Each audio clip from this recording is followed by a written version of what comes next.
Last year, State Representative Rob Taylor and I asked former State Auditor Mary Moseman to investigate the Waukee School District.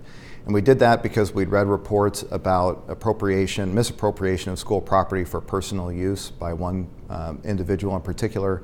And we'd also read reports and talked to constituents who told us about people who tried to report the wrongdoing but were fired in retaliation for doing so.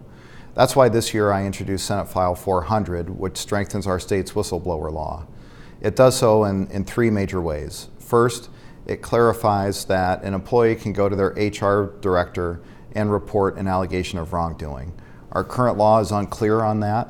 This law makes it abundantly clear.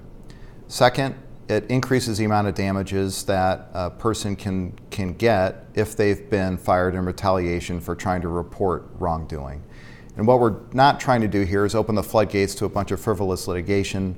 What we're trying to do is make sure that people know that if they do get fired for reporting wrongdoing, that there's a remedy for that. They can get damages for that. And hopefully that will help give them the courage to do the right thing and report what they're seeing. And third, the bill requires governments, local governments, to let their employees know that there's an 800 number that they can use to make anonymous complaints with the State Ombudsman's office. We want to make sure people know that resource is there. In talking to constituents and employees I know who work for local governments, they don't know of its existence. So we want to put the burden on local government to make sure their employers know where they can turn to make anonymous complaints.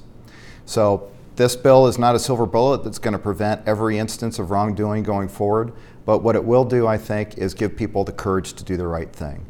And that's what we want government to be, and that's who we want to employ. Now, this is a serious topic, so I avoided a lot of the kind of corny jokes that I do at the beginning. We'll try to get back to that next week. Thanks for following, and be sure to email me with any issues or questions you have concerns about, and follow me on social media. Thanks.